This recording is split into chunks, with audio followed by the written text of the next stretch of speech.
Hey, what's going on, guys? Romer the Romer here. I'm here with Hayden, and he sold $100,000 in profit in sneakers last year. Give me 1 second. I'm going to throw the intro in there, and then we'll get started.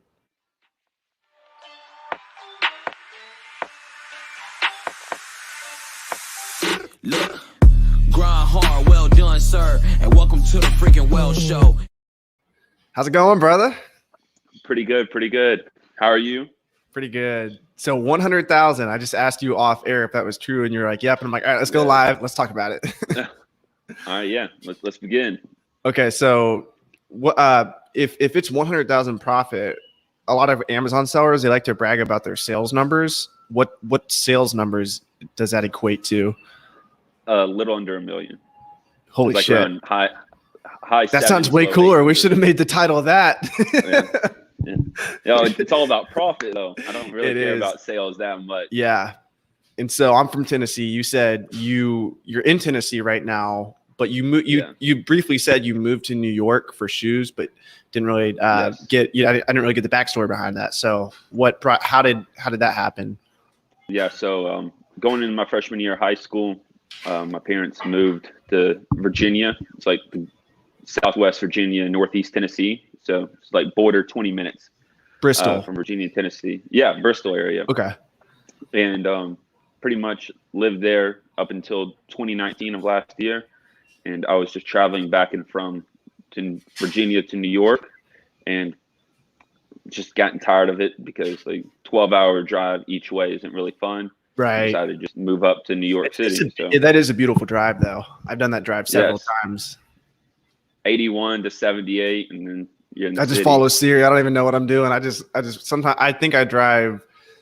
I'm sure we take the same route. Occasionally, I'll go to Arlington, Virginia, and I'll work my way up. But that takes like 5 times as long. Yeah, going through all that traffic. Longer. So were you sourcing up there? No, I was just dropping shoes off to like sellers and stores, like consignment stores. And then when I was up there, I would spend a day or two up there. So I'd line everything up. So if I had to make a drop off on Monday, I would also like hit up New Yorkers I knew so I could buy shoes as well when I was up there.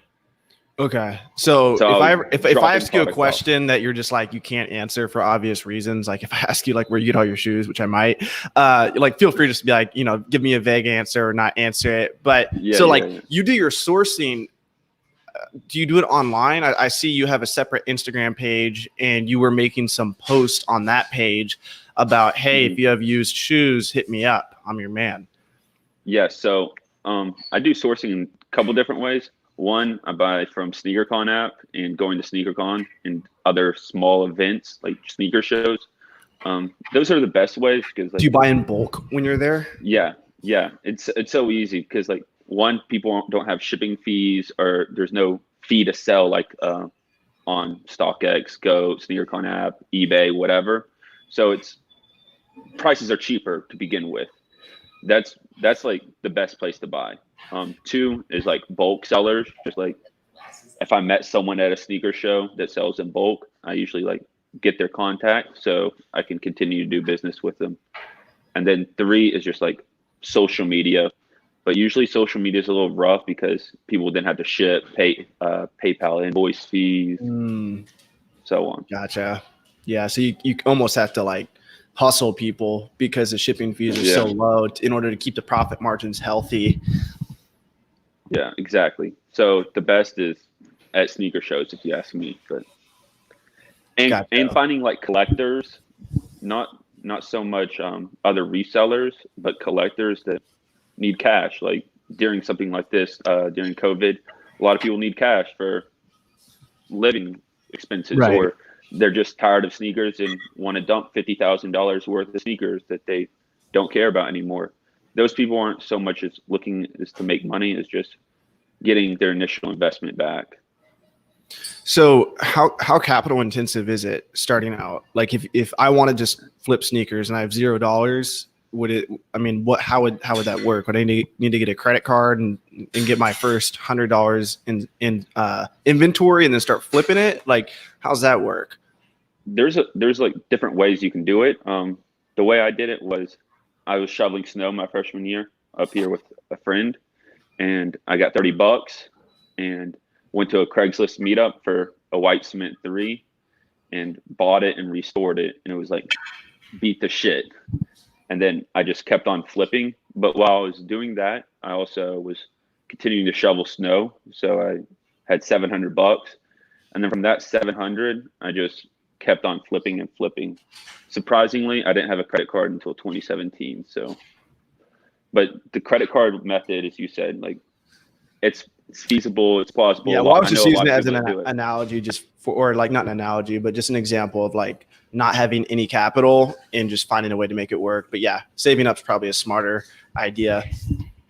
Yeah, I love credit cards now because like I have a bunch of liquid cash, and especially with like cash back, and I use American Express mostly, so their points like are amazing. Like you just have points and pay for all my flights for the year. So what are your main expenses just inventory, or do you have any employee cost or independent contractors that you pay? I don't really have any part-time employees. I do pay friends from time to time when I need help, but main thing is like gas and shipping.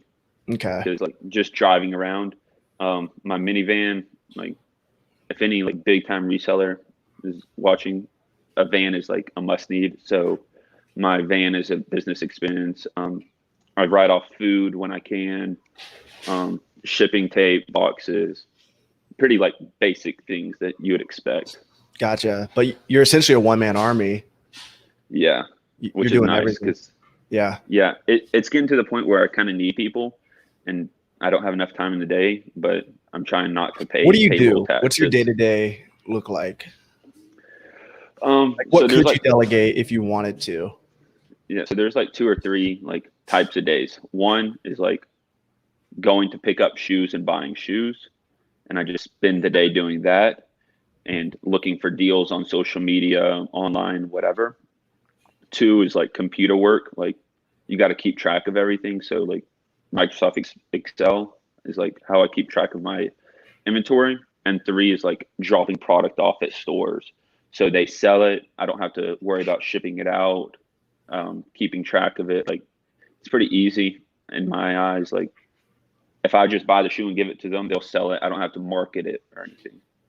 So living in New York now, that you're able to do all those things at once, whereas before you could do more of the sourcing, but like the dropping off, you couldn't have done that back home.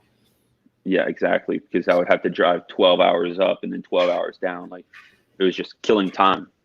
And when you're a one-man show, like you need all the time in the world you can get. Right. So none of these sales are happening online, like Amazon or. Amazon don't sell on at all. Like wanting to get into Amazon because like I want to have another stream of income. But yeah, I'm big with if you know, I'm not sure if many of your viewers know of like Flight Club, Stadium Goods, Urban Necessities. They're consignment stores that sell shoes and streetwear products. So depending on which store, they'll take anywhere between 10 and 20% of the sale. So yeah. Okay. And so you just drop it off and then they ship it. Gotcha. So you drop it off, they ship it, and then they pay you after it sells. Yep. And they take a 20 to 30% cut, and then you're left with 10 to 20. Okay. 10 to 20%. Okay. What's your average buy cost for shoes? It's pretty over the place, but I can tell you like the average price that I sell, like the shoes that sell the most for me are like $200, $250. Okay. On average. Yeah, on average. Okay. You're talking about like low end Jordan 1s, just random GR shoes that sit at Foot Lockers that can resell. Like just a normal pair of Nike Air Maxes. I think Miles told me that you sold. I'm probably gonna get this person's name wrong, but I'm just gonna guess it. Was it Lil Yachty? Is that who you sold shoes to? Yeah. Oh shit, I got it right. I feel like that'd be such a weird answer if I got it wrong. Like, where the fuck did that come from? But yeah, he messaged me up. That's pretty cool. Yeah, he's been to SneakerCon Atlanta for the past 2 years, and he bought 2 different Yeezys from me. The first one was a Yeezy 1 Net for 1,300, and then the second time it was a Yeezy One Blink for I think it was 800. So how much did you get those for? The net I believe I got for 700, and the Blink I got like for 450, and both were used, but still like. And where were you able to source those? Both of them got at SneakerCon the same day. Oh wow. Lil Yachty, I'm gonna chop this up and at Lil Yachty in that. You got hustled. Hey, he actually got a good deal on him, so you got a way better deal though. Yeah. Hey. Hell yeah. This is so interesting. So going to these, what are they called? They're called shoe conferences. What would you call it? The biggest one is SneakerCon. SneakerCon. I'm sure they have it trademarked, but so it's networking. Is the sales, is that like a big part of it, or is it more the network? Yeah, 100%. Okay. So SneakerCon is 10 to 20,000 people usually show up, and it's just buy, sell, and trade. So there's vendors there. And what percent? How many vendors versus like the 10 to 20,000? That's like regular people, and then how many vendors are there? So usually, I'm just taking a wild guess because it's a big like convention center. There'll usually probably be 200 to 400 vendors, just by like on a 6x3 table, and they'll display sneakers however they want to display the sneakers. That's what you're doing when you're there. Yes and no. So at first I was just selling, but now it's gotten to the point where it's not worth it, like my time, to just go sell. So now I go to buy because my streams of selling them are more beneficial because I just have so much cash I need to spend. I would rather go and just take my cash and spend. Gotcha. Because you got to make money or you got to have like more product to be like making more money, if that makes sense. Yeah. So I think it's more beneficial to go and buy now. Gotcha. Yeah, I'm always trying to think of ways to scale, and it seems like whenever you're driving from point A to point B, you could get someone else to do that for you. That'd probably be a good place to start. Yeah. Are you worried about someone like taking your hustle, just like finding all your routes? Okay. No. A lot of people are, and a lot of people in the sneaker community are really quiet. But it's projected to be a $6 billion business by 2025. And I believe it's around $2 billion right now. The secondary market, that is. So, I mean, I'm just getting breadcrumbs, to be honest. But most people like, oh, do you have a plug? No. It's just different people. Like whoever needs cash, I'll give it to. If it makes sense, I'll buy it. Are you familiar with Renzi? Ryan and Lindsay? They flip shoes up in Maine. No, I'm not. They source all their shoes from Goodwills, and I think they also purchase from the general public, but they flip all their shoes. If I'm not wrong, they flip all their shoes in like StockX. Yeah, I mean, StockX is like, people bash it, and I bash it too, but it's a great marketplace. I sell on there occasionally too. So, there's a lot of different ways you can source your main thing. So in a way, 100%. In a way, you have delegated a lot, like easily, because you just drop them off at a consignment store. They do the advertising, they do the packing, they do the customer service, and you're just dropping something off. So that's nice. Yeah, that's my big thing, because it saves time, and payouts are usually better than StockX and Go and the apps because they're selling them in store to tourists. Like, gotcha. It's right there. Yeah, because if it's on the high end, if it's a 20% consignment fee on the sales price, a lot of these platforms like Amazon will charge a 15% fee, but then you have all the shipping fees, and that could probably get closer to like in total like 30% of the sales price. So yeah, I know a lot of people like dash on retail arbitrage now, but like most of what I'm doing is just retail arbitrage and finding gaps in the market, like, and what people want and where can I sell it. Who's bashing retail arbitrage? A lot of shoe guys. I just see bashing of retail arbitrage like on social media now. Like people make fun of Gary Vee for like talking about it, but it can be done very easily. You just compare marketplaces and then move the product there. So like what's the context of the videos they're like, is it just they're making? Is it like? Because I've seen some really funny videos of people making fun of Gary Vee. Like this one video was like this guy was like, yeah, he was like in his high pitched Gary Vee voice. He's like, yeah, he's like, I don't get why all these kids are complaining. Like, just go to Louisiana and flip peanut butter. And he was like, just looking around like duh, like no shit. And there's some really funny ones out there. What's the context of these? I don't pay attention to most of it. I just see like people bashing retail arbitrage, like it's super hard to do, or like not everyone can do it, but everyone can do it. Like as long as you have like $20 to start out with and just keep reinvesting. Like, yeah, I got a buddy who's doing like damn near $1 million in retail arbitrage every year, sales total, but he's still bringing home like 6 figures, which is crazy. It's super easy. You were talking about sourcing earlier. You mind if I talk about sourcing a little for the viewers? Yeah, go for it. We side note, we got Miles in here. He says, I feel like I'm a matchmaker watching this. I appreciate Miles.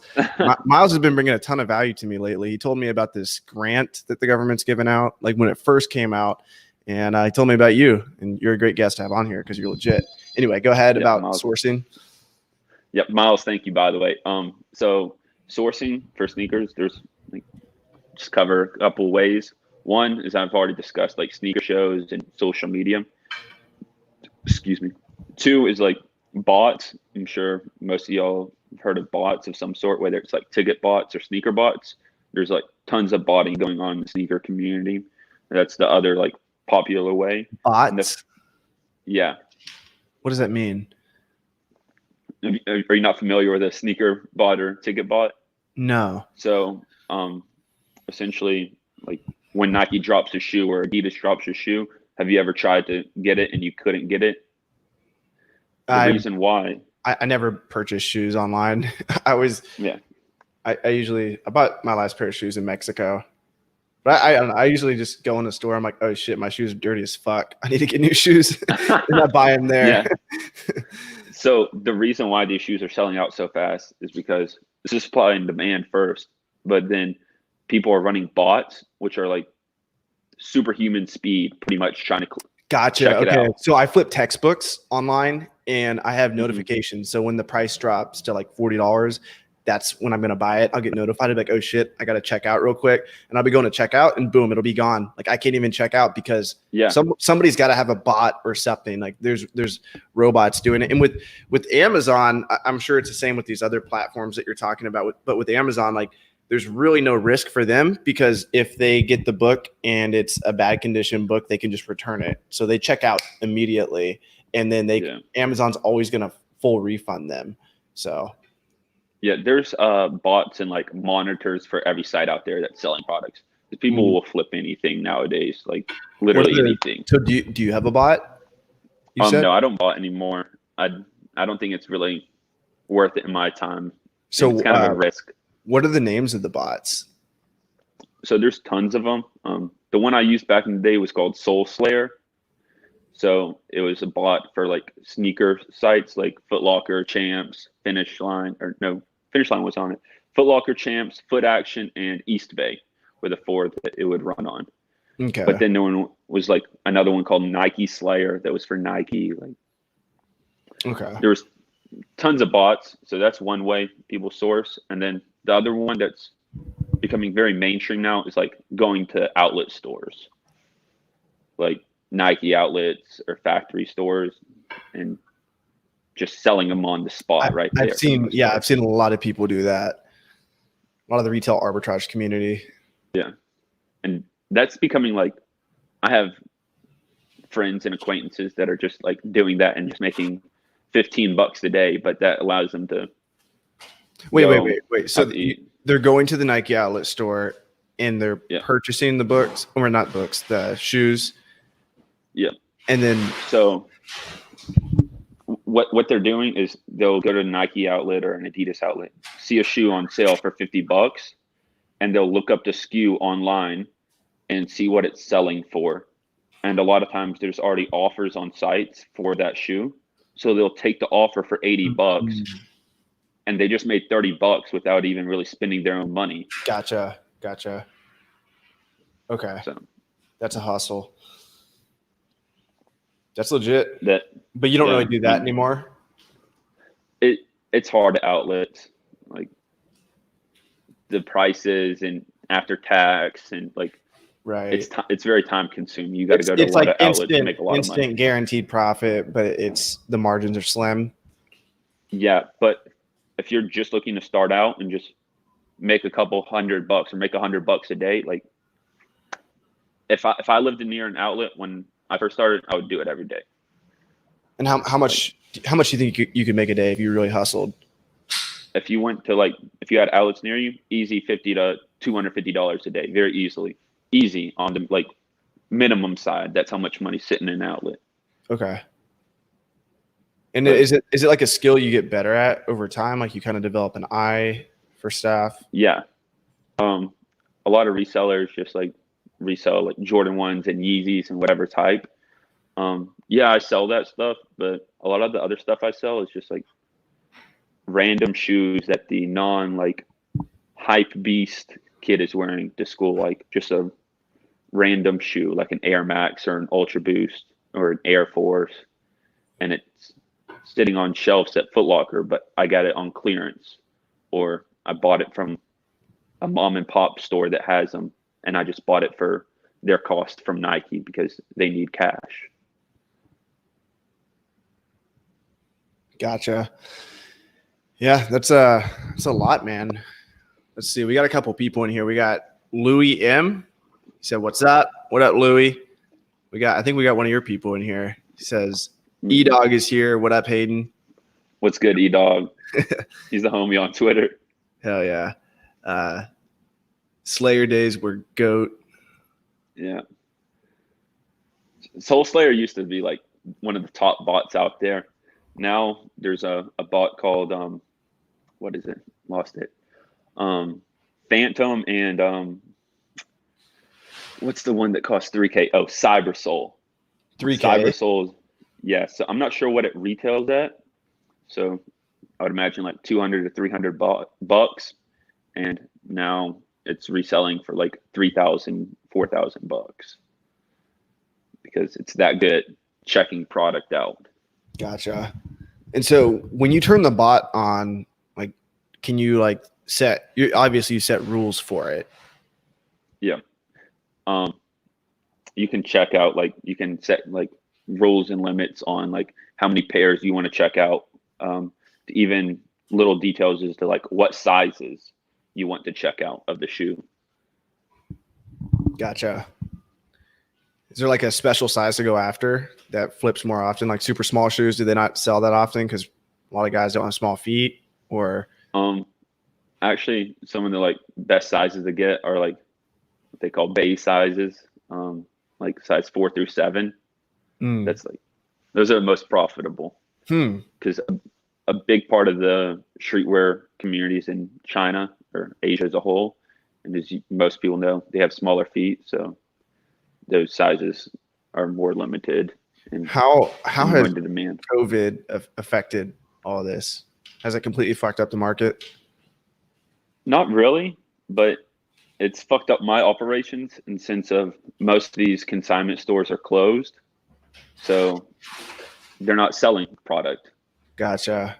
So, but fortunately, are you pivoting and starting to sell online more? Not so much, because I know once everything opens, gotcha, stuff will still sell. Once all the coronavirus is over with, tourism will still come back.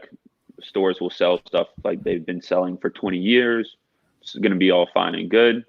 However, right now is kind of a slow period. So I am focusing on other things because not much else to do. Yeah. What are you focusing on right now? Right now I'm focusing on TikTok a lot. How business wise? Yeah, I'm just trying to grow my business TikTok. Business is in actual shoe business or your personal brand? Personal brand, Unique Sneaks, okay. Hayden Lee. I think TikTok's I just started TikTok 2 days ago, and I have 150 followers. It's not much, nice. But I have as many as I have. I've had it for a while, but I don't really post much. Yeah, I posted one video yesterday and got 35,000 views. What? Holy shit! What video was it? Yeah, it was just a video of a Carmine 6 sample, which is like a rare shoe. It's like one of 2 or one of 3 in the world. It just blew up overnight. Did you hashtag it or something? Yeah. Hashtag like. How'd you? I used hashtag. Go ahead. Sorry. Well, how'd you find the hashtag? Did you just type in hashtag and then look at how many other people were using it, or did you Google like relevant hashtags? So I was just looking up hashtags, and on TikTok you can see how many like hashtags, how many times that hashtag's been used. So I looked up relevant ones. So I used like reseller, reselling, sneakers, and SneakerCon, and then I used the 3 most popular, which is For You, FYP, and For You page. And somehow it popped off. So you just used 3. You didn't use more than 3? I think I used like 6 or 7. Not that many. I've always wondered if they penalize you for using like 30 hashtags, because it kind of looks like you're spamming versus like 2. Yeah, I don't think I've gone over like 6 or 7 hashtags in a TikTok, but I'm also just trying to find my way through TikTok right now. And so that got you 150 followers. Do you think, I know you're not a TikTok expert, but as far as like conversion goes in bringing people from TikTok maybe to Instagram or TikTok to YouTube, what do you think the best strategy is for that? I don't know. I really suck at social media. Besides, like, I'm big on Twitter. Like, I think it's easy to interact with followers on Twitter. So I use Twitter the most. However, I can tell you, like, you were talking about the conversion. Last night, I got 2 DMs, and they both said they saw my TikTok. And I was like, wow, like, I'm surprised that y'all actually took y'all's time and went to Instagram. So apparently 35, yeah. Well, 35,000. So apparently people are. And I mean, I know two messaged me. So how many other ones like went over but didn't even message me? Someone says, why is Romer wearing his shooting range glasses? So these are night glasses, and I have a fucking ring light pointed at me right now. So check this out. I got this ring light pointed at me. I'm trying to get my circadian rhythm back, which is going to sleep when the sun goes down and waking up when the sun comes up. And I'm literally going to go like lights out as soon as this podcast is over. So artificial light's not good for you. It keeps you up. It releases cortisol. So I think it kind of looks cool too. People are just going to like pop in and be like, what the hell is he wearing? So maybe I get more watch time for it. But yeah. TikTok. So you're gonna post shoe content on TikTok. When it comes to other platforms like Instagram, are you already having success like sourcing on there? Instagram, I haven't been really big on Instagram. But Twitter you have. Yeah, Twitter. I think on Twitter I have like 3,200 followers. It's not much, but my followers like engage with me. And gotcha. When I post that I'm buying a certain shoe, or I post that I'm buying shoes in general, I always get like 10 DMs, people just trying to sell me stuff. Gotcha. And so what's your day-to-day on Twitter? Do you mix like just personal shit in there? Like if you're watching like a football game, would you post something about that? Yeah. So I think I tweeted about some sports yesterday. I mean, occasionally I do tweet just like personal things in there. But usually I just post like that I'm buying shoes or something about sneakers. On days that I'm buying, I do try to post on Twitter that I'm buying and see what people are selling that day. Why not? Instagram is very, I'm not going to say it's a waste of time, but when you post it, people like, you're buying shoes, they expect me to buy them at market price. Like, like I'm just trying to buy $50,000 worth of shoes on Instagram. Is that why? I think Twitter users are more intellectual. Like, you got to read. So that's just my thought on Twitter. I feel Instagram has people that are more lazy and don't want to read. Gotcha. That's like me. I just want to watch videos all day. Sorry. Name brand sandals. What does that mean? You know what that means? I believe there's a brand like called Name Brand Sandals. I think. What about Supreme? Is that still like the hottest brand, or are there brands that are way better than Supreme? Supreme still resells if you get it at the right price, but a lot of people say like it's dead. I don't think it's dead. It's just becoming more mainstream. If you heard of Bape, What is it? have you heard of Bape? Bape? Oh, Yeah. No, haven't. That's another for a like. second, I was thinking of bathing apes. Yeah, bathing apes. Okay. It's Bapes. Yeah. Okay. Yeah, I heard about that like in 6th grade whenever that song was out. That's like a popular one. It's never really done too well for me, but a lot of people are also now buying like merch, like rapper merch, like Travis Scott merch, Kanye merch, whatever is hot at the time, and vintage as well. So what's your plan like to scale this? Like, where do you see yourself 5 years, best case scenario, like if you really hustle? Like, where would you like to be? In general or monetary? I guess kind of both. Like, as far as your business goes, like, where do you see your business as you scale? What does it look like? What does a shoe business look like at scale? Or is that even something you want to pursue? I always think people wanting to scale. I assume you're a young guy. You want to grow your business, so that's why I ask. Yeah, I just turned 22, so I'm trying to just get as big as I can and just reinvest all my profits besides my normal living expenses. This year I'm trying to buy a property, whether it's like a house or a condo. Gotcha. So take the money, reinvest it in real estate. Yeah. So I'm just trying to do that personally so I don't have to pay rent, and Gotcha. I'm saving money then. But that's what I'm trying to do this year. But I'm not also just like putting all my profit into that. I'm just taking some of it because I have a decent amount now and put it into a property that I can own, and then just keep on reinvesting my profits. I think a lot of entrepreneurs and young resellers have a tough time like reinvesting. They want to go out with their friends or buy an Xbox or every video game, and it hurts the business. Like that sure. $60 could have turned into 80 and then 80 to 100 and kept on going. Right.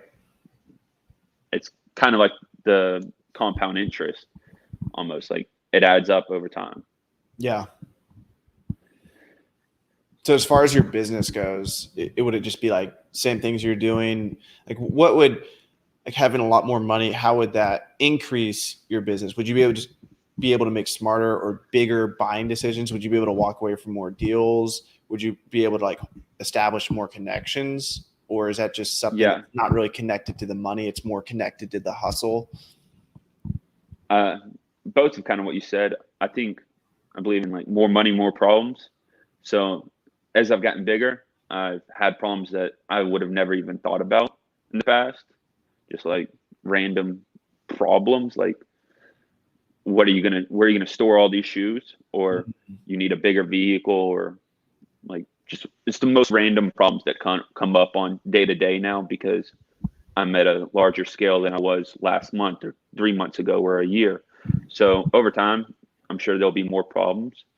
You said walking away from deals. I've already had to start doing that, just like walking away from deals because it would have been a good deal for me monetarily a month ago, but now it's not because I have more money and I need to find a better deal, and I know the better deal is out there somewhere.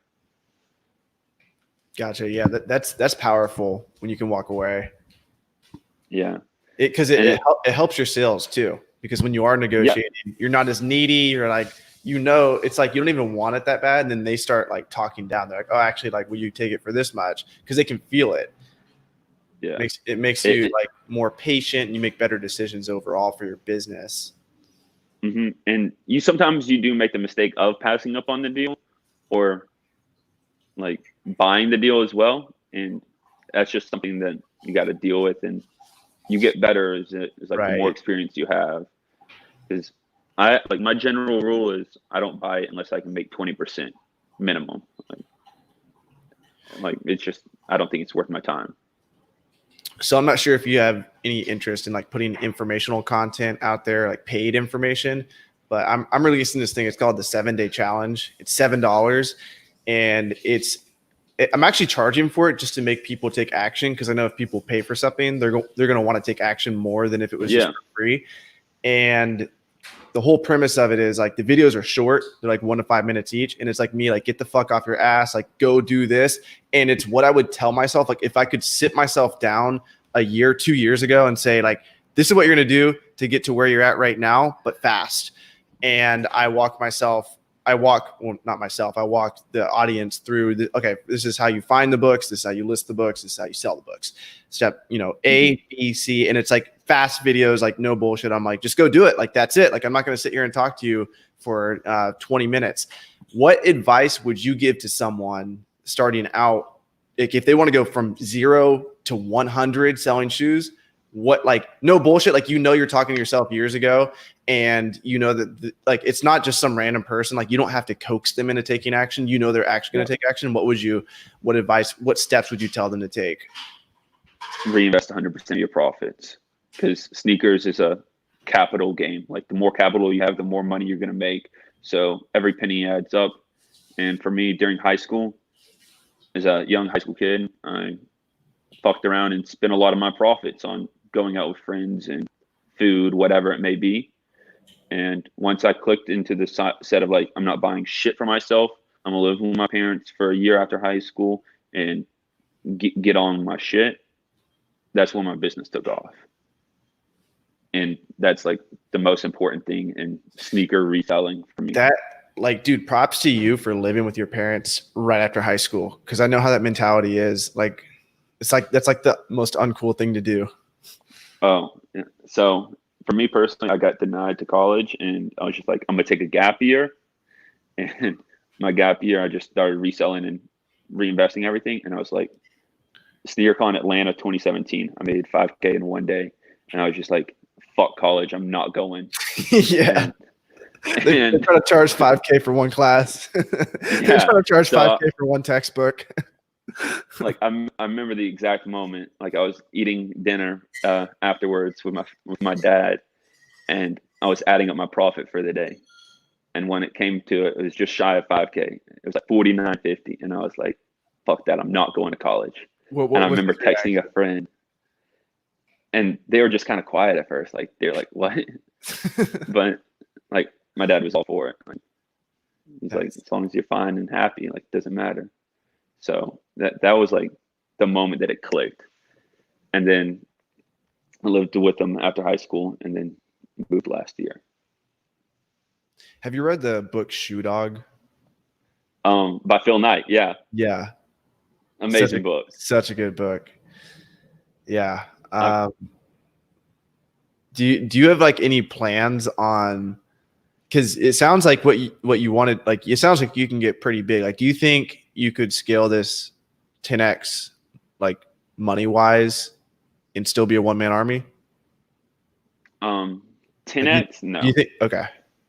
Like, I'm already getting to the point where, like, I cashed out a collection in mid-August for $106,000, and I had to have a friend help me because, mind you, you're dealing with shoe boxes. So moving 858 pairs of shoes by yourself, is labor intensive. How big do you think you could get? Because if you build the skill of like hiring independent contractors and like finding good kids, good people to work for you, it seems like you could scale this pretty big. Like, if you're not spending your days driving around, you're not spending your days, taking shoes out of storage units or whatever. How big do you think you could get, like, realistically? In the next couple years, I haven't thought about it really too much, and like how big, how fast, but my number has always been like, once I hit 10 million, I'll look at it and see. Because I've 10 million sales. Like, so about 10 million in like inventory. Like, I feel that's plausible in the next 10 years. Like, 10 million gross value in inventory. Yeah. And just what I paid for the inventory itself. Gotcha. Wait. What do you mean? Just at the rate I'm going. So let's say the shoe's worth $150 and I paid $100. I'm going based off that $100, not the $150. Okay.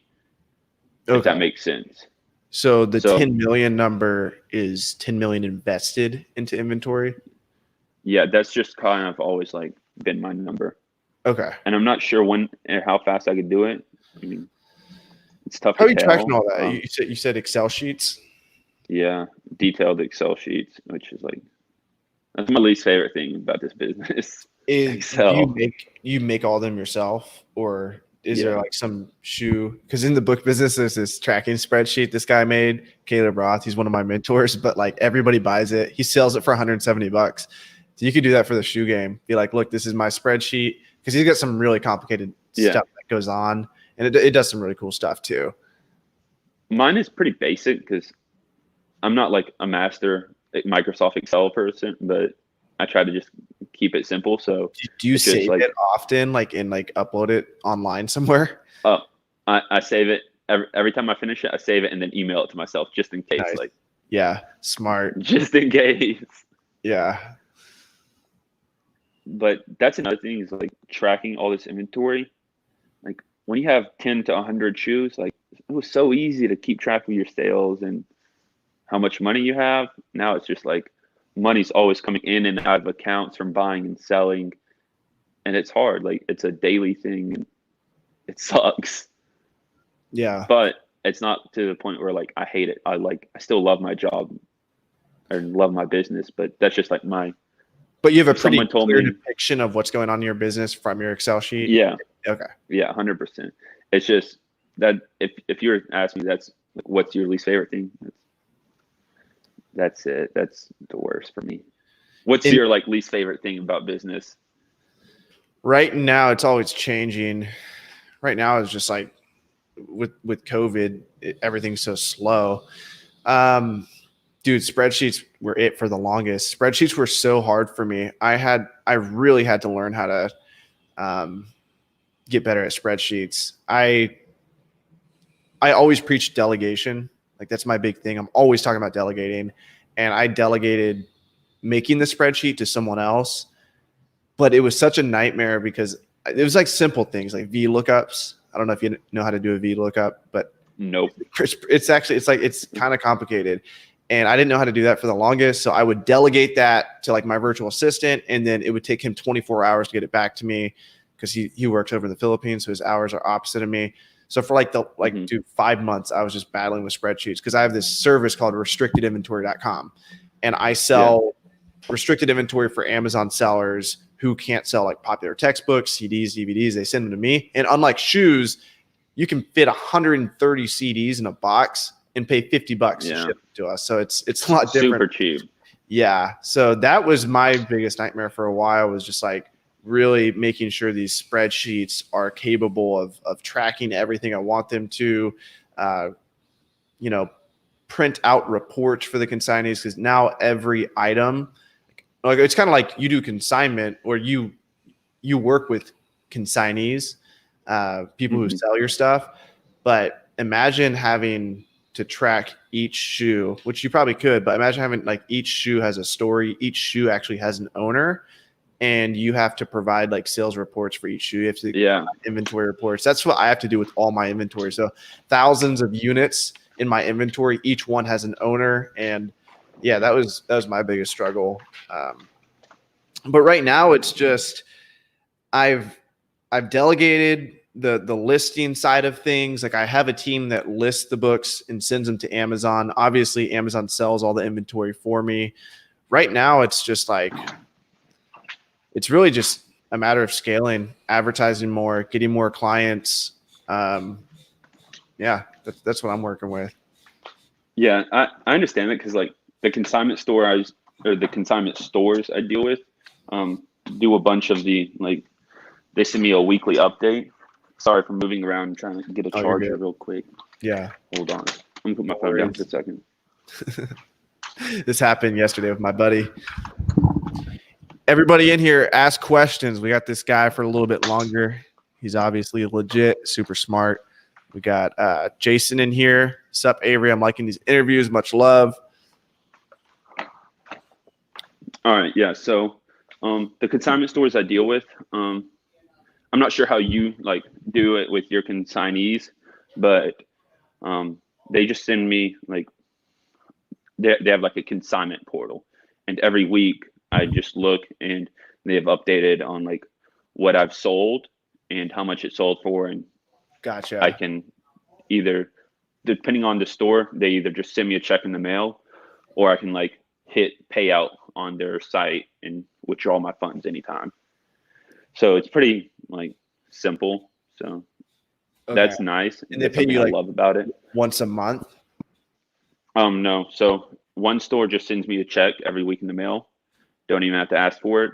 And then the two other stores I do like the majority of my business with, they just have like my funds that are available, and I can just click on it whenever and get the funds out, whether it's tonight and tomorrow or whenever. So Do that's a part of all it. of them have reports available online for you? Yeah, that are like It's all through the same real thing you time. said? It's all basically the same thing. So they all have like real time whether my shoes have sold or not, and I can request my shoes back at any given time. But they all have their own softwares. Yeah, Okay. but they're pretty much the same. They're just not the same software. Gotcha. If that makes sense. Yeah. I wasn't sure if there was like some consignment central shoe platform or something that they're all using to track. I'll show you this is what we use right here. So this is not accurate. The data's not in here right now, but this is my buddy Andrew. He's actually one of my first consigners ever. So this tells a percent split. Can you see this screen? Yeah. Yeah. So I've paid him $3,000 to date, and then this is amount owed right here. So right now it's negative 4,000, but generally it's going to actually produce, like, let's say, I think his sales are close to like 10,000, and then we're doing a 50-50 split, and then it says amount owed here, and it allows me to print this off and email it to him. But we're going to get that on our website, restrictedinventory.com. So our consignees, actually, I just found out that the right term's consigner. Consigner is the one that provides the inventory. Our consigners can log into restrictedinventory.com and just see all their analytics, how many items do they have left with us, how many items have sold. Yeah. So that'll be nice. That's the same thing with the stores that I deal with. So I can just always currently see my active inventory that's for listed, and then I can see everything that's sold in the past. Just like amazing. Nice. And I just sit down daily and enter all my stuff into my spreadsheets and take care of business. That's legit. That's really nice, because you don't have to work with inventory at all. You drop it off and they take care of it. Yeah. Something that I am working on right now is like just trying to find property that I can buy. And then I'm not sure if you've heard of the term house hacking. Mm-mm. Are you familiar with that? It's no. Like, I'm saying my mortgage is $1,000 a month, just making a round number.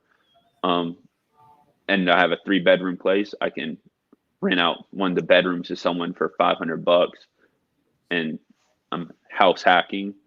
Or I can, like, what I'm trying to do is not charge rent at all, but I just want this person in exchange to take care of things for me. Like, if I am shipping shoes out, I just want them to ship them out for me.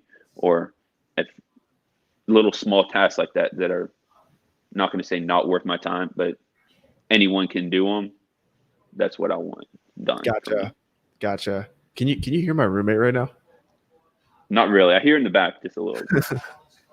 I don't know if he's doing the affirmations or what. But speaking of properties, he's got some properties. I guess he's not house hacking because he's not living there, but he's got a duplex that he rents out. So it's paying for the mortgage. Is that house hacking? Yeah. He's not living there. That's just like doing real estate, I think. House hacking is more of like you're living there and gotcha. You're renting it out to someone else at the same time. Like, gotcha. Like we could rent this place if we theoretically, if we left one weekend, we could get 500 on a hot weekend here. But we're not allowed to. We would get kicked out. But this place, I mean, it's nice. We don't pay near that much. but the Airbnb price, it gets outrageous. So there's a lot of potential with the short-term rentals. Are you wanting to do real estate eventually? Eventually, yeah. I'm kind of like, I'm tunnel vision right now in my business. I want to scale it because there's so much potential for my business to scale. So I have the restrictedinventory.com hustle, which services the reselling community, and like doing these podcasts is going to draw traffic to that, which is nice. But there's another business I'm working on, which is recycleknowledge.com. So I can work with schools, which is more of a long-term relationship, because a lot of resellers come and go. They come in, they're like, oh, I want to learn how to sell, and I'll sell their restricted inventory for them. But then I also have the bigger sellers who send me their stuff. Those are great resources, like for the long term, like great relationships for the long term for providing me inventory.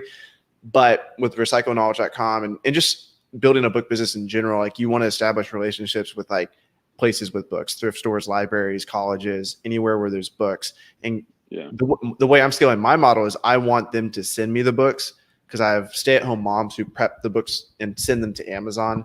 So nice. It's nice because the books arrive on the doorstep. They open them up. They scan the tracking number in, which is going to talk to our website pretty soon. It's going to send them a notification. Hey, your books have arrived. And we're the consignee for the consigners, which are going to be these schools. We have one school that works with us now, but I found out, and I post so damn much on social media, that everybody just knew about me. So it was easier to scale the like reselling side of it. And I'm also about to release the course. He's just closing the door now. He's probably about to go ham out there. He's so funny. He's like fucking motivational speaker out there talking to Instagram. But yeah, that's my plan for my business. Yeah. Something that I'm like wanting to do with mine is, I feel like whatever person is running their business, I always feel like that's usually the most profitable way. Like people talk about like the stock market, the average return being 10 to 12% every year. I don't think that's really worth it for me. So I feel like businesses are more profitable. Until you have enough money to where you're like, oh shit, I have this money. I could put my head down and go really hard in my business and like use a lot of my time. Or maybe you just have so much money where it's like, I don't want this money sitting here. Let's put it to work. Exactly. And get 10%. And when you compare that, it's like, it's fucking crazy that you can take $1 million, put it in the stock market, and get 100,000 back. That's 10% return. Where someone else could take $1 million, work their ass off all year, and do a 30% return, which is pretty decent. They're making 3 times as much, but they put all this work in, and you literally did nothing, and you got 10% return. So that kind of puts it in perspective. And that's something that I've always had the 10 million number in my head, because like it's just always amazed me. 10 million. I don't know, something. Yeah, because the million has been around for so long, and I feel like $1 million was like really cool, even like back in 1920. I feel like that was the number people said, but $1 million in 1920 was like 10 million now. Yeah. I don't know when, but I remember it was early days of me reselling. I was just like, when I get $10,000, I'm gonna buy myself a really nice pair of shoes. And I got to $10,000 and didn't do it. And then it's like 50,000. It was 50,000. I was gonna buy a Ford Mustang. That's what I wanted. I wanted to buy a Mustang. Don't laugh at me. And then I was like, nah, screw that. Once I hit 100,000, and then it just kept on like leveling up, and it's just 10 million is like amazing me. Like I feel 10 million, as long as you're not like too risky and too dumb with your money, and you are wise with it, that can last you your lifetime very easily. Yeah, $1 million when you're 30. Yeah, $1 million when you're 30 is like, I'm not sure if I could last that off a lifetime if my business went under, let's say. But 10 million, I would be set. Yeah, I think that is a good number. What would you do after you had 10 million? Would you just quit selling shoes? And I don't know. I've always just said I would assess this, like the situation when I get there. But part of me is just like, I don't really ever want to retire. Like I love working. Gotcha. something about making money. It's not like the money for me. It's just more about what's something you would do if you like something you can't do now that you could do if you had a lot of money that you would want to do? Like it could be something crazy, something fun. I'm like, I've always loved basketball, so I just want season tickets to like anywhere really, like a Gotcha. NBA team, just like not necessarily courtside, but like really good tickets season, like that.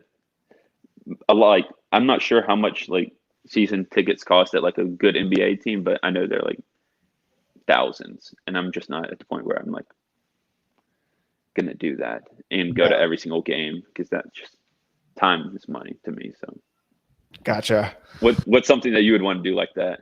Well, if I had unlimited money, dude, there's so many things I would do. But part of the reason why I'm working so hard and I want a lot of money is like I for sure want to travel the whole world. I want to go to every single continent.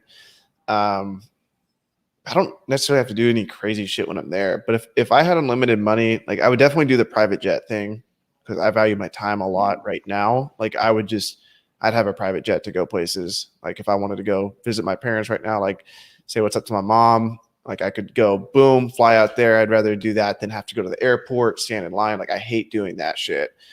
I'd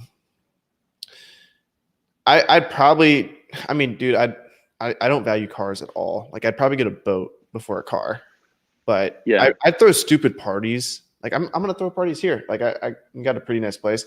I would just like, I would spend it. Like I'd buy drinks for everyone when we go out. Like, I don't even know, dude. Like, it's not, it's the small things. It's like, yeah, it's what's exciting is the travel, the security for my family and my future family, and like not having to worry about going into debt or running out of food. Like in times like this, you want to be safe.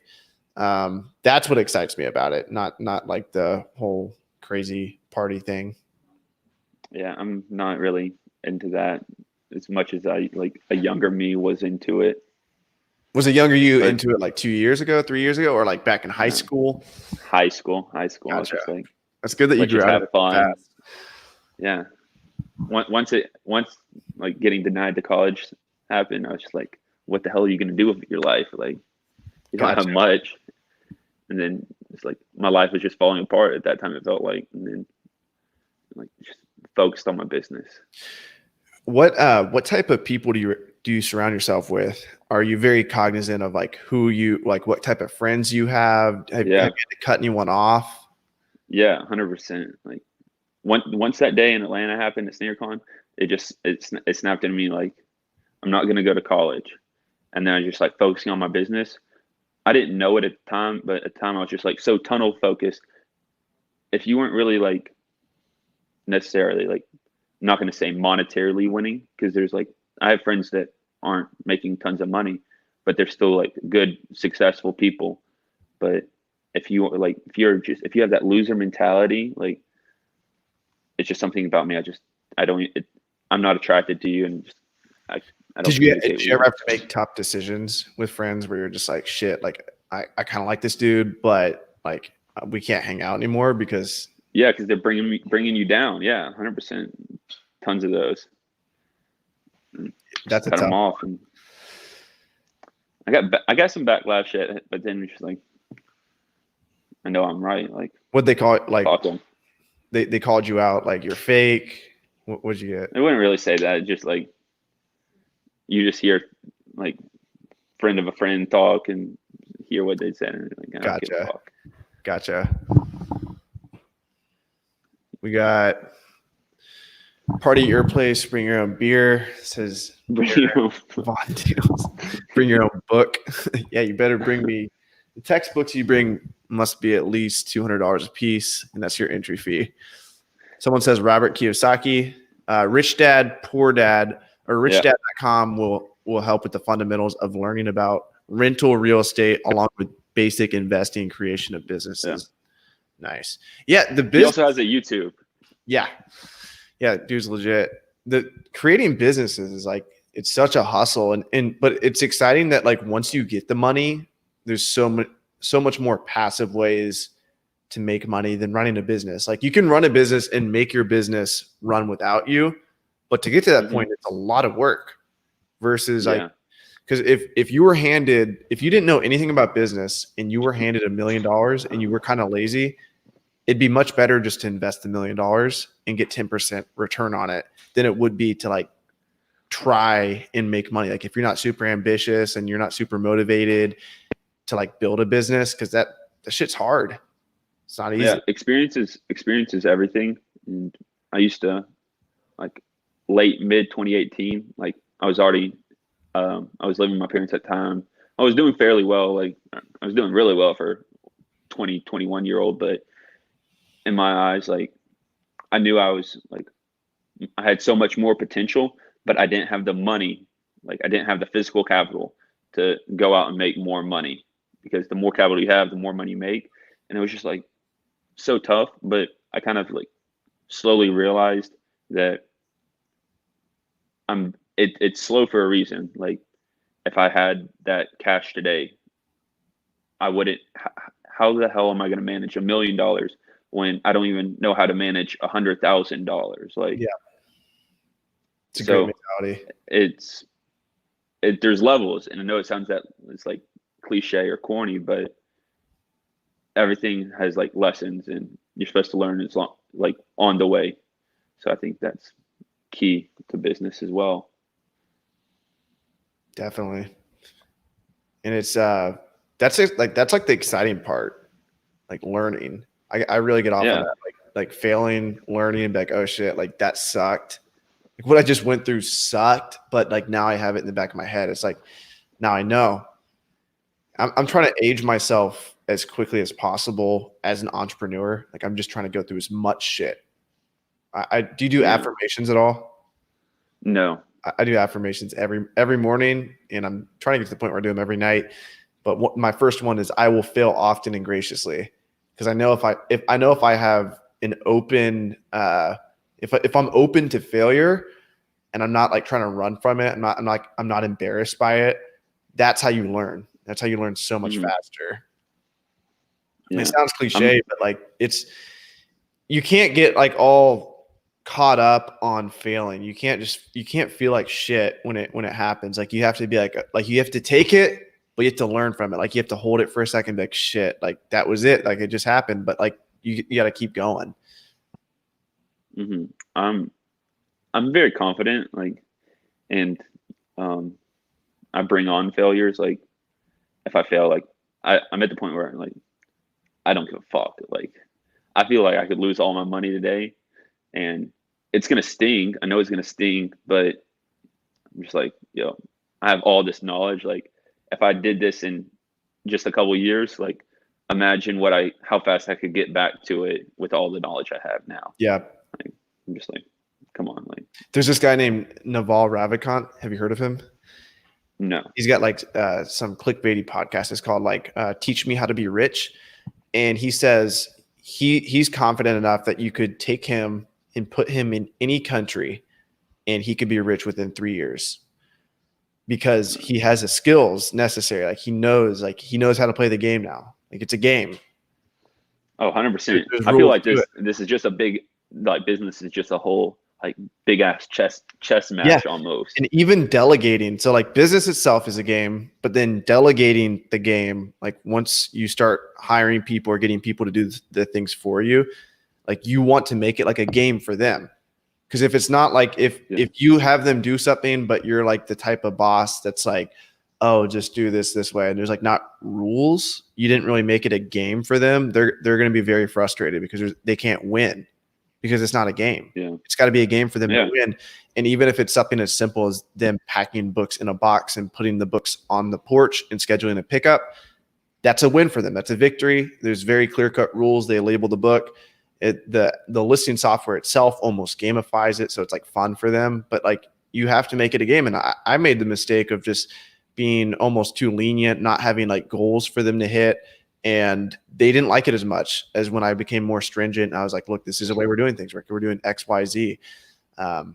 So yeah, business is a game. Delegation is a game. Like that's why, like, I mean, when you play video games growing up, it's not a complete waste of time because you start understanding that like there's parallels, you know, parallels in everything, even dating.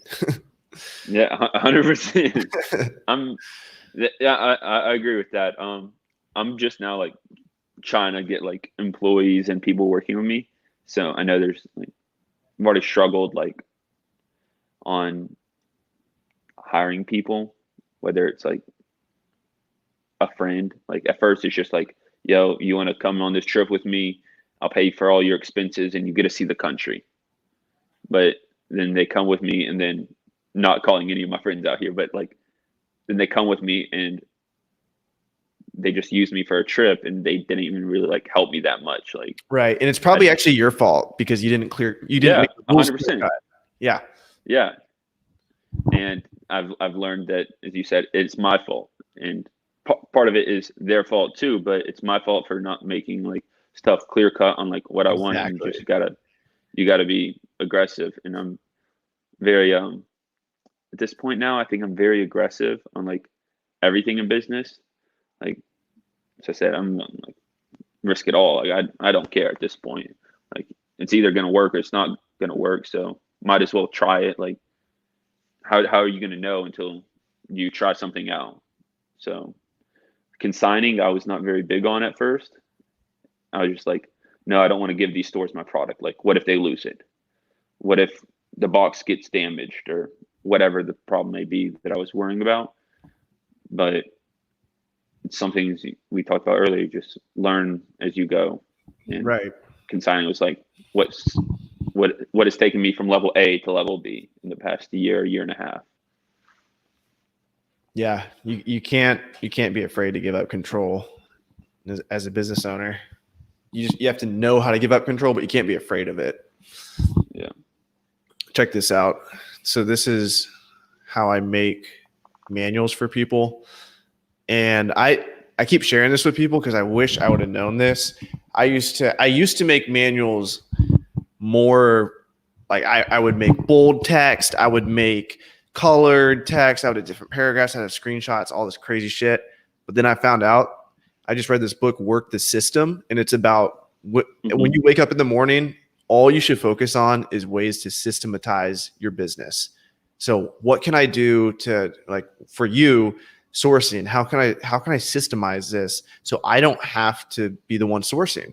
What do I need to do? Oh, well, I need to, develop a route for my guy and like really break down what he needs to do. So what you do is next time you go on that route, you write exactly what you do on the route. Like, what do you do when you get to the source? You're going to walk up, you're going to greet Nancy at the door. Nancy talks a lot, like add that in step 2. She talks a lot. Like, so she'll probably talk for 20 minutes. Step 3, you're going to actually unload the inventory to her. Step 4, don't forget to get the invoice from her. Step 5, go to the next spot, blah, blah, blah. And you literally like, and plus there's probably going to be like, there's going to be like 10 more things you got to add in there, but you write it linearly like that. 1, 2, 3, 4, 5, 6, 7, 8. And it seems excessive. Like I don't want to scroll down because there's some sensitive stuff, but I have like 40 steps in here. And sometimes it'll just be like 10 steps, but other times it'll be like 50. And they don't have to look at that every time they do it. But when they do it the first few times, they'll look at it and there's no question what they need to do. Like it's step 1 to step 2. And there's no reason why they can't do it because you've laid it all out for them. So that reminds me, like, question for you here. Do you like have a daily to-do list on like exactly what you want to do? Kind of is that like I have guideline that you I have a bucket now. So I call it like not even a weekly bucket. And I just started doing this. And I've actually kind of been doing it for the last couple months, but I just read a book and it's called, the name of the book is by David Allen, I believe, How to Be More Guide to Stress-Free Productivity. You just went away. You still there? Yeah. Sorry, I was answering a text real quick. Okay. Can you hear me? Yeah. So I could show you real quick. I use Trello. I recommend this for delegation as well. Gotta be careful because I have some crazy shit I write down on my daily goals. Let's see. I think we all do. Okay, all this is acceptable. There's some weird shit on here, but whatever. Some asshole's gonna pause the screen and read all this. I already know.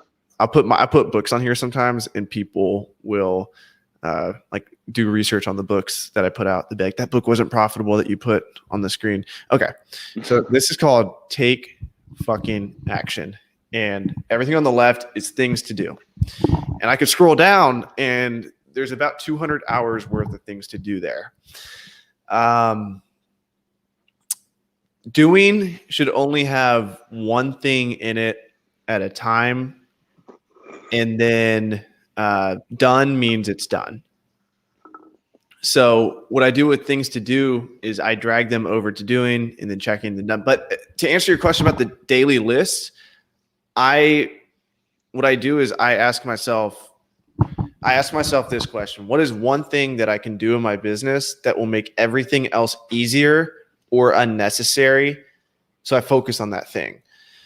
And usually that thing is something revolving around like something very scalable. So like either a system, like working on some system, like notify the consignees immediately when their books get listed, create some type of software to make the consignees get notified immediately. Or it's like work on myself, like work on my speaking abilities, or get better at producing content. So get better at producing a piece of YouTube content and being able to chop it up, like systemize it to where it can be chopped up. Like I'm not doing this, I have someone else doing it for me, but creating the system to where this piece of YouTube content, like right now, is going to be able to be chopped up into 17 Instagram pieces of content, maybe even like some weird TikTok piece of content, whatever it is. So creating like a system. And the thing that sucks about this is like, it's usually something that's not urgent. So I wake up first thing in the morning. It's not the most urgent thing, but I know it's the most important thing. Like, it's not like the email that needs to be answered. It's not the taxes that need to be paid. It's not like something that's like right in my face. I have to ask like long-term what I need to do. And I work on that first. And I've been doing a good job of that this year. But the problem is like, I realize like, okay, I've been only focusing on like the important shit, and all the other urgent shit just keeps getting pushed back, like taxes, like all that shit. So like, I actually need to address this. I need to actually like, I need to do these things. Like they're urgent, like they need to get done, and they die if they don't get done. If I don't address them, eventually they die. Time's ran out. They can't be done anymore. So those are in the bucket, and they have deadlines, and I do those in the afternoon. So that's how I schedule my days. Yeah. So I'm kind of the same. I just every night I make in my notes on my phone, and just type out how my day wants to go. So I'll make it super detailed. So I'm like, nice. Shower first, and then breakfast, and then I just go from there. Nice. And I know it sounds like really like cookie cut. Like, dude, no, I do exactly what I meant. Dude, I do the same exact thing. I literally will write like shit, brush teeth. Like, dude, this is tomorrow right here. I got to make sure there's no weird shit on here. But here we go. First thing is brush teeth. Like, no shit, Sherlock, you're gonna brush your teeth, but I like to put it on there because then I can mark it out. 24 ounces of water is the second thing, then coffee, then 10-minute meditation, shower, vocal warm up. Like it's just that's the very beginning of the morning, and then it's eat the frog, which is what I was just talking about. Focusing on the most important thing to do. And as I look at my to-do list, usually it's things that kind of need to be done today that are like going to help me make money in the long term. So whether it's dropping shoes off or meeting some dude, buying the shoes and talking to him for an hour, it's those type of things. And stuff, as you said, like taxes. So I think taxes for my business, like filing them to my accountant, the deadline was like March 15th or 16th. I think, I'm not too sure, but yeah, it was like 2 nights before I finally got that done, and I knew I had to do it for months. Like, yeah, it's stuff like that. I just keep pushing back until like focus on what needs to be done right now, so I can keep growing. Because I think scaling is everyone's problem, and at first I didn't really realize that because I scale every year, or have for the past 4 years, but it's easy for me. It's very like tunnel vision on what I need to do in my business. But I've also realized it's not like that for everybody else, which is kind of amazing to me. It's amazing to you that scaling a business isn't everyone's like yeah, like other business owners, like they have other main priorities, which I mean, I can understand that people have priorities, but who do you, business owner, that's how I think. Whose content do you consume? Do you have like a guru that you like to go to? Is it like Gary Vee? Do you know who Dan Pena is? Like, No, Dan I don't know who Dan Pena is. Be careful if I introduce you to Dan Pena. This guy is fucking crazy. I'll show you his website real quick. This guy, he's like 70 years old, dude. This guy's insane. There's some salsa music. He's 70 something years old, but here's his website. So he teaches people how to be millionaires. And he was on Impulsive with Logan Paul a while back. Yeah, that's interesting that you saw him on Logan Paul. I listen to, like, if I see anything about like business on him or Joe Rogan, I listen to. Yeah, so this guy's just legit. While driving around. Like, look at him. Yeah, I heard him on Impulsive. That dude, he cusses more than me, which is surprising as hell. Look at these rules. Get out of your comfort zone and away from, like, these rules, they seem kind of crazy, but like they are so fucking real. Get out of your comfort zone and away from conventional wisdom. You still love your parents, but you move away from your parents as they fucked you up. Choose your friends wisely as they are the reasons why you are the way you are. Surround yourself with high performance people. Like that's so fucking raw, and people can read that and they can be like, oh yeah, like duh. But like to actually fucking do it, it's something else. And I took all those steps like before I even knew about him. Like I intuitively knew A, and then B was actually really tough for me. You said you're choosing your friends, or cutting off friends was easier for you. That part was really hard for me, and it's still hard to this day. Because it's like a several year thing you got to do, because it's not like it happens instantly unless you call them up. Yeah. He recommends calling your friends up and leaving a voicemail. So you call your friends up, you leave a voicemail, and you go, fuck you. I never want to talk to you again. You're a fucking piece of shit. Don't ever call me. I fucking hate you. And like hang it up.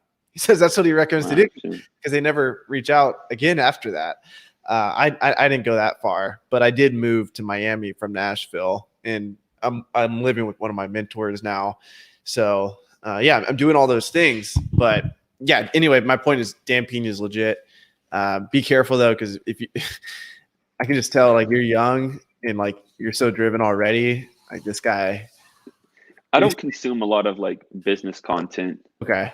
Or, like, younger days. So this, like – I know it. The first, like, business content I saw was Gary Vee's 2017 Flip Challenge. Okay. If you remember that, or it was 2016. I don't know. It was like 2016 or 2017. I think it was 2017. And I saw that, and that kind of like, this is when I was like already like I just started reinvesting my profits, and I was like, damn, people really like going to Goodwill doing this. Like I was like, I can definitely do it with sneakers then. But that I listened to him a little in like 2016, 2017 time frame. Now, whenever I'm just like driving, I'll like find a podcast on YouTube and listen to whatever is like recommended to me and I think is interesting. I like Joe Rogan if it's about like someone about business or like mindset. Dan Pena, anything about that, I'll listen to. He has some crazy stories. Like, yeah, he like fought a fucking bear. The Logan Paul one because they were poking at him, but he said he killed a bear with his bare hands. What the fuck? Or he had like a dagger or something. Like he ran out of bullets and he like killed it and stabbed it like 67 times in the chest. Dude's crazy. Dude's like he's definitely legit, but he exaggerates. Like he's hilarious. What's your thought on like creating content? It's like a personal brand in your business. Well, Gary Vee like 100% changed my life. I've always produced a lot of content. Like I always post on Snapchat a lot in college. So it's kind of easy for me. Like I just enjoy being on camera, and let me put it this way. I enjoy being goofy on camera. So it's a little bit different. But I did enjoy like the high from people like, talking about, how funny my story was or whatever. Didn't really post on Instagram that much. I still don't post on Twitter that much. I need to figure that one out. But when it comes to content, you can get exhausted if you judge yourself. So if you put out a piece of content and you're like, oh, it didn't perform as well as the last one, or oh, look at so-and-so, their content's doing so well. Like, you can't judge yourself at all. And another thing, a rule of mine is like, it has to be like authentic. It has to be legitimate. But it also has to be good. So you can't just like put bullshit out there, and you have to do it as you start scaling in the content world. The problem with content from like a business delegation, turnkey, wanting to run a turnkey business is like, it's never going to be turnkey. Your personal brand is never going to be turnkey. Like, you're always going to have to be there. So you have to accept that. So the only way to make it scalable is to actually be yourself and find the most resistance free way of producing content, like in mass quantity. So you have to find a way to like just completely do what you're doing every day, but produce 10 times as much content as you're currently making. And that's what I'm doing with these podcasts. Because if I play my cards right with this podcast, like I said, this is gonna be able to be chopped up into like many more forms of content. So like, just being able to do what you do every day, be who you are, and have that work for you, because that's scalable in the sense that you're going to be you no matter what. Whether the camera's on or off, you're still going to be you. It's just a matter of documenting it and having the systems in place to make that content like relevant for other people, and other people be able to see it. So that's my strategy. Like, I'm obviously not an expert. I think I'm pretty good at Instagram. That's my best platform. Like, these videos will get me more views on Instagram than YouTube, but they're not going to be on Instagram for a couple weeks. But I do really enjoy content, and I've had so much ROI from it. I've got mentors for my content. I've got clients for restrictedinventory.com. I'm about to sell a course, so I'll have clients for my course. Just learning from other people, learning from people like you. Like, you're inspiring me right now. Like, I'm learning about this shit. I'm like, holy shit, like, this kid's fucking selling sold a fucking million in shoes. Like, it's eye-opening. Like, I have the opportunity to have an hour and a half long conversation with you. And I mean, who knows, that wouldn't happen otherwise. Yeah. So yeah. For me, I'm just like getting into the content world. Like everyone, I've been posting, but I really haven't cared. It's just more been about like taking care of my business. But now I kind of have understood that it's hand in hand with each other. So I'm trying to pump out more content, but it's, as you said, it has to be authentic. I don't like, you see a lot of resellers like post walls and walls of shoes and them like with them next to their shoes. I really don't like doing that. I just want to get the shoes and put them in store and make money and grow my business for me and my family, and like do what I want to do in my day. So a lot of times I don't even take a picture or tweet about it or make a TikTok out of it. But over the years since I've been doing this, I like those Snapchat memories. So something I've always done is I just film it on my Snapchat and then just save it. Nice. A lot of times I won't even post it on my story. Nice. So I've been looking through my TikTok, or like thinking of TikTok ideas, and I look through my Snapchat memories. And I'm like, oh, dang, I could use this video from that time. And when I usually film that Snapchat, it's like something that made me like in the moment really happy. Like it was a big deal at that time, or it was something that went wrong. And I look back on it and I'm like, damn, this is funny as shit that I was stupid enough to I've actually do done that. One time I shot this whole video and I was like, I can't post this right now. I just can't. Like, it was too dark.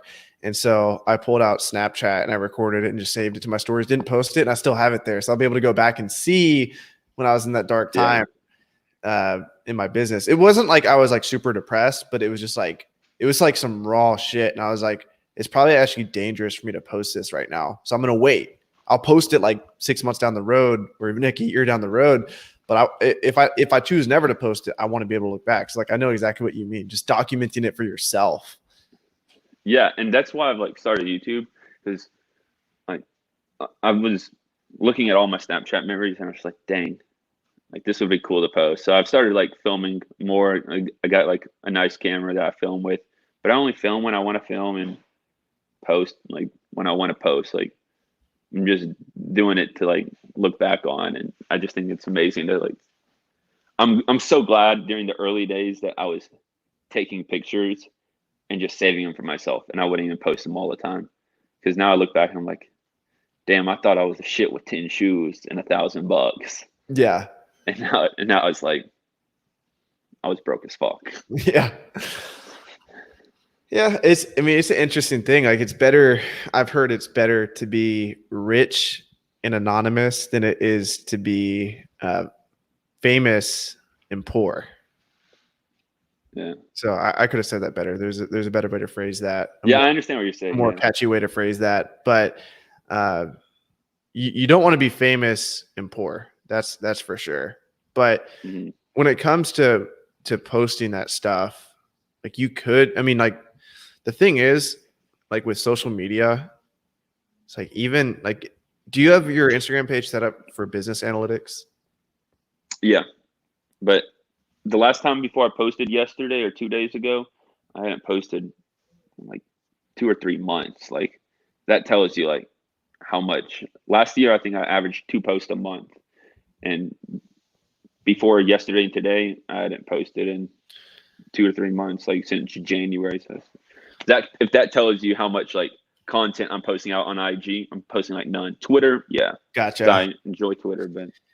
Well, even Twitter, then we can use that as an analogy, but I like to look at the Instagram analytics, and I'll post something like I just post like a little thought, like I'll type in my notes, I'll screenshot it, I'll post it, whatever. Like I've gotten really good at just like spitting as much out there. And like half of the reason why I post is just for what we were talking about. Like I want to be able to go back and look at this at some point in the future. Like I want to document everything. Like I want to know what I was thinking, what I thought was inspirational, what I thought I needed to do in my business during the day. And then like some of my posts only get like 14 likes, but I'll look at the engagement and I'll see that it was shown to 1,000 people. And that gets me excited. I'm like, oh shit, like this was shown to 1,000 fucking people. And what would be beneficial for you to post is like, you're taking these pictures anyway. So if you would post them and like have no ego attached to it, which is almost impossible because we always, once we post something, we refresh it like 10 times to see like, what are the likes, what are the comments? And we're like thinking when we're in bed that night, like, how's it doing? But if you can detach yourself from it as much as possible, like what you're going to end up doing is you're like, if you look at it as like a crystal clear lake, you're basically at the bottom of the lake. If you're grabbing the mud and pulling it up, like a bunch of shit's going to come up. Like there might be like a old can, there might be like a fishing hook, but there might be like a diamond ring. And so, so by all, like you literally, like you already took the picture, you already did this. All you have to do is post it now. And you're stirring up the mud at the bottom. Like everybody's seeing it, everybody. And who fucking knows? Like some supplier might see it. Like a big buyer, Lil Yachty might buy from you again. Like there's so much potential, and it like what crushes people. And Gary Vee talks about this all the time. Is people are like, oh, it only got 14 likes, and then they just quit. They're like they judge themselves so harshly. But it's like if you can detach yourself from it, you already have all these pictures on your phone. Just post them on your wall. See how they do, and you're gonna be stirring up a lot of that mud, and a lot of opportunity is gonna come from it. I like what you just said, and I'll like tell this short story, and I gotta go. But this past summer, May, I moved to New York, and I just had to put a lot of money down for rent and everything, moving expenses, just buying your own first place and buying like like things you gotta have. So like my cash flow was a little low at the time, and there was around a $72,000 to $73,000 collection, and it was going to be like $110,000 to $120,000 flip, like easily. So the profit was there of like $40,000 to $60,000, but I didn't have the cash, so I couldn't buy it. So I was just trying to middleman it to someone else, and the buyer backed out, and I was just like, fuck. I didn't know what the fuck to do, and I found someone at the very like, pretty much the original buyer's like, yeah, let's do it on Saturday. So me and the buyer were going to link up, and we were going to go to the seller. I was going to get paid. Worked perfect. So I had already told the seller that we're going to be there Saturday, and the dude canceled on me on Thursday. So between midday Thursday and Friday, I found another buyer. Like there was like 2 to 4 hours on Thursday. I was like, shit, what the fuck do I do? Like the one thing I hate is flaking on people. Like my word is everything. So between Thursday and Friday, I found another buyer, and I wasn't like getting paid nearly as much on like as the original deal, but it was just like, I got to get it done. Like there's just no like quitting and failing in this instance. I just got to get it done and not make as much, even though if I wait another week or two and find another buyer, I can make so much more. So I middlemaned it to that guy, and he posted it on IG that he bought this collection, and he said thanks and tagged me, and I got paid whatever I got paid. I mean, I was like, at least my name's good. And then the next day I got a DM from an account that didn't even have a picture on it. So like the profile circle, it was just the default, like I think it's kind of like blue and gray with just like a head, right? Yeah. And it had like 20 followers and like 17 following. And I was like, what the hell?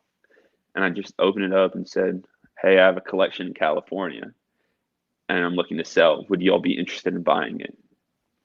And I was like, yeah, sure. Send me an Excel spreadsheet. And usually as soon as I send that spreadsheet or send that message to people, I never get a response because most people surprisingly don't have spreadsheet. Yeah. Like, it's not within 10 minutes. I had a collection of $106,000 pulled up on my computer. Like he had everything ready to go. And I was like, wow, he's serious about this. And we negotiated for 2 months, going back and forth, taking things in and out the collection. And I tried to offer it to the person that I middleman that collection for, and he didn't even want it. And I ended up buying the collection myself and making the most amount of money I've ever made in one deal. And I was just like, wow, I'm glad I didn't like that. As you said, you may get a diamond ring. I was like, yeah, I found a diamond in the rough, and it was just like, it was the best feeling ever. Like, yeah, it's amazing. Hell yeah, brother. Well, I appreciate you coming on here. And anytime. That was an awesome conversation. Yes, sir. Thank you for having me. I appreciate you. Where can they find you at? Unique Sneaks on Instagram. You're on Twitter. I'm sure your name's the same. Unique Sneaks on there too, right? Yeah, on Twitter and Instagram, it's unique_sneaks. And then on TikTok, it's just Unique Sneaks. And then on YouTube, I'm just Hayden, Hayden Lee. Sweet. I'll link all that in the description below too. Much love, brother. You. I appreciate it. Like, comment, subscribe. Later. Guys, do what you guys got to do. Peace out. Later.